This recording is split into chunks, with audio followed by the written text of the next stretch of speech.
Casamento não vem pronto. Casamento não vem prontinho. Opa, se embarca aqui e eles foram felizes para sempre. Não é isso. Não é essa a realidade. Irmãos, eu perguntei ao jovem assim, falei: e aí, como é que vai ser teu casamento? Aí ele falou assim para mim: olha, já contratamos o buffet. Os convidados serão aproximadamente 200. Já alugamos o salão. O vestido dela já está comprado, o meu está alugado, meu paletó está alugado. Não, filho, eu não estou falando da festa, não. Eu estou falando do teu casamento. Casamento não é festa. Casamento é vida conjugal. A pessoa casa e elas investem mais na festa do que no casamento em si. Nosso país é assim. O Estado, quando você vai tirar uma carteira de habilitação, você participa de uma autoescola, faz um teste no Detran, faz baliza, exame de vista, psicológico. Se você passar, você está habilitado, habilitada para ser motorista do nosso país. Eu quero casar. O Estado, sabe o que o Estado fala para você? Beleza, assina aqui. Para mim ser motorista teve que ter treinamento. E para mim casar, assine aqui. Ninguém avisa para esse casal o que é casamento. Ninguém entende o que é casamento. E eles embarcam numa viagem cheia de pontos cegos. Então o que é casamento? São duas pessoas imperfeitas ajudando um ao outro a serem seres humanos melhores. Casamento não é você casar com a luz da pessoa. Tem gente que casa com a luz, aceita a luz da pessoa, mas não aceita os defeitos da pessoa. Você só viu a sombra dela e não viu a luz? Então você está reprovado para falar da sombra de alguém se você não viu a luz dela. Claro que os defeitos estão aí para a gente corrigir, mas se você só aceita a luz, você precisa entender que a pessoa não pode ser amada só pela luz. Entrar no casamento sem entendimento do que é o casamento, aí pergunta para o camarada: qual a função do homem? Não sei. Qual a função da esposa? Não sei.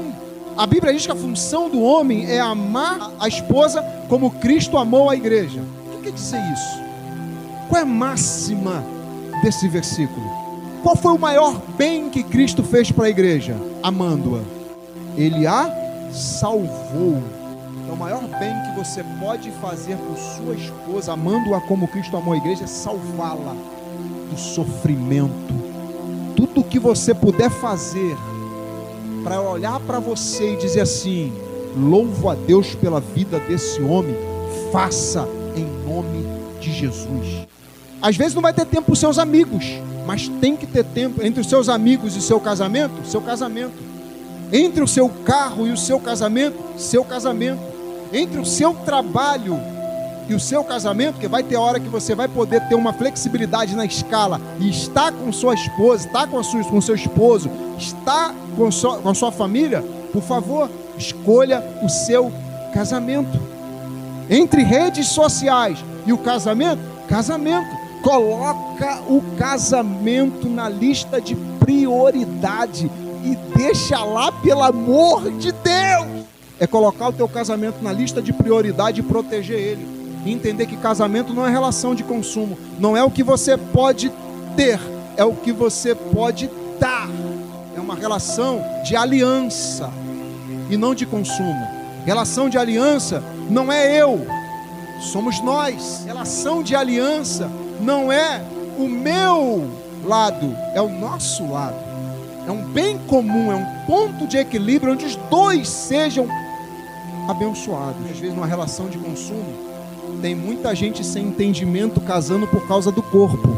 Quem casa por causa do corpo, descasa pelo mesmo motivo. Porque o corpo muda, sofre variações. Eu casei com a pessoa chamada Leila. A pessoa não envelhece. Eu casei com a alma dela.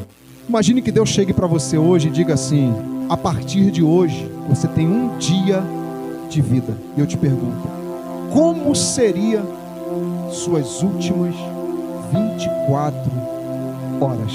Eu tenho certeza que você abraçaria sua esposa como você nunca abraçou.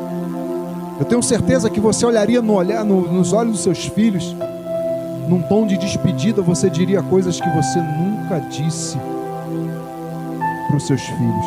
Eu tenho certeza que você oraria como nunca orou. Sabe onde é que estão as maiores palavras de elogio e carinho?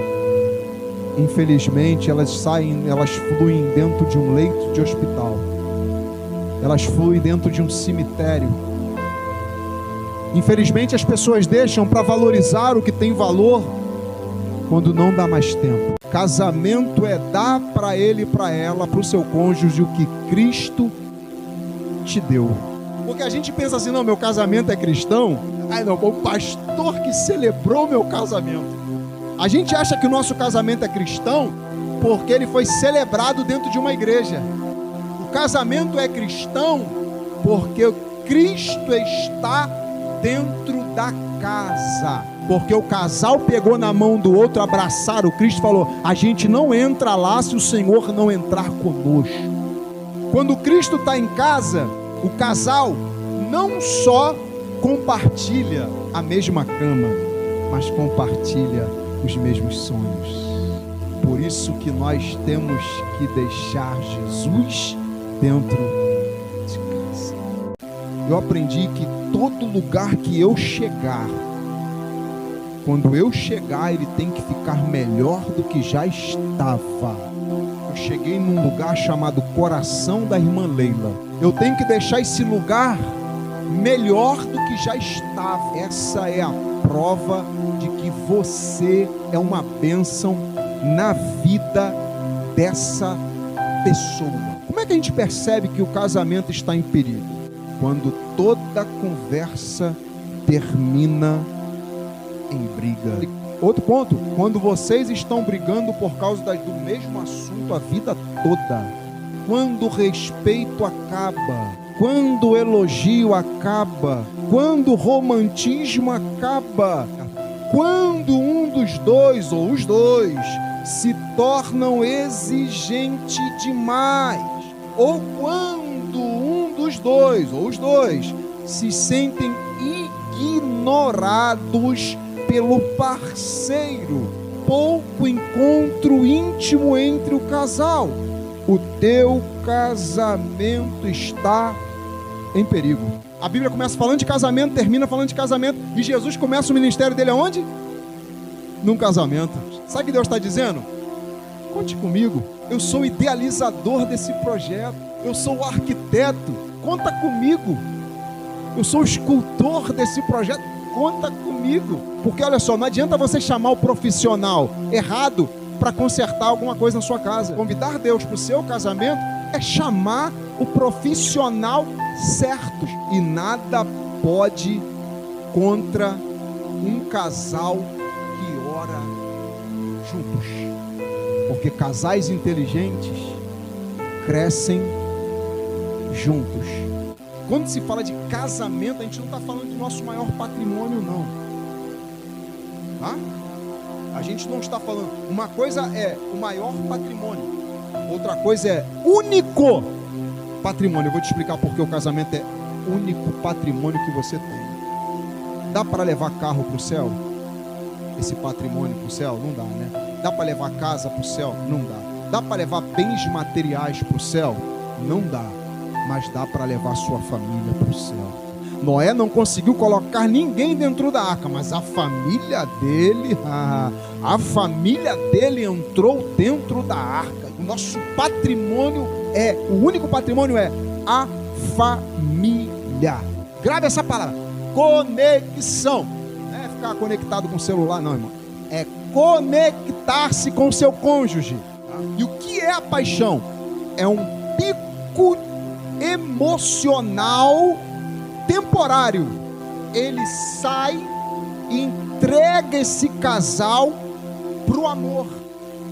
Se não tiver conexão, ele não acaba, ele fica quase zerado. Aí é por isso que o casamento sai do ângulo afetivo e entra no jurídico. Porque está faltando o quê? Conexão. Porque não existe família saudável se o casamento está enfermo. Se o casamento está enfermo, todo mundo sofre, todo mundo sente. O marido sente, a esposa também sente. Só que a parte mais afetada quando o casamento não está bom é os filhos. Pode ter um Maracanã lotado contra vocês. Pode existir um Maracanã lotado de oposição contra vocês. Mas no meio desse Maracanã tem um filho, né? Vocês dois. Vai se levantar uma bandeirinha lá a favor de vocês. Vocês estão investindo num projeto que não nasceu no coração de vocês. Um projeto que nasceu no coração de Deus. Os casados aqui, para vocês chegarem ao matrimônio, o que não faltou para vocês tomarem essa decisão foi conexão. Como assim, pastor, conexão? Não faltou romantismo, não faltou elogio, não faltou amor, não faltou comunicação, não faltou expressões desse amor, não faltou. São várias coisas que vieram conectando vocês a ponto de vocês falarem assim: a gente precisa ficar juntos para sempre. E aí quando casas, a gente tem que estar atento para não perder justamente aquilo que nos levou para o altar. Se abasteçam de Deus. O casal se abastece de Deus para ter o que dar um para o outro. E a partir do casal estar abastecido de amor, perdão, empatia, romantismo, compreensão, comunicação, romantismo, etc. e tal, o casal tem o que dar para os filhos e entregar filhos saudáveis para a sociedade. Porque a sociedade é ruim, é fruto de famílias ruins. A sociedade quebrada é fruto de famílias quebradas.